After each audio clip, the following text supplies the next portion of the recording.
3rd century, Roman Empire. Tarcisius, a 12-year-old boy living during the time of the Roman persecutions. Tarcisius was sent out with the Eucharist to give to Christians condemned to death. Along the way, he was stopped by a group of boys. They discovered he was Christian and became anxious to see what he was holding. Tarcisius refused. The gang became enraged, beating him so he would give up his holy mysteries. He never did. He was beaten to death. 1581, England. During the reign of Queen Elizabeth I, it was considered an act of treason to say the Mass.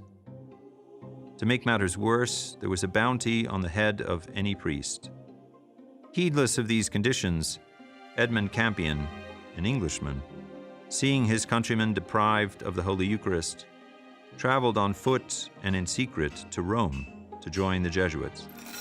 He was soon caught, imprisoned in the Tower of London, tortured, hanged, drawn, and quartered. 1900s, China. In the Chinese countryside, soldiers were in the process of destroying a small Catholic church. The priest was arrested, the tabernacle stolen, and the sacred hosts were strewn across the floor. A small girl, whom no one noticed in the back of the church, witnessed the desecration and saw where these 32 sacred hosts had landed.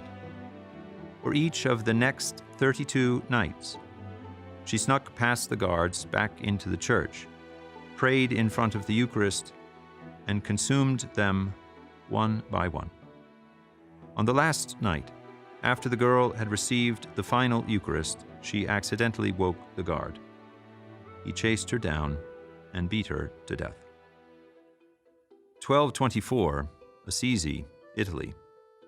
Clare, foundress of the Poor Clare religious order, received word that the army of Frederick II, Holy Roman Emperor, was bearing down on her convent, leaving in its wake a trail of horrific pillaging.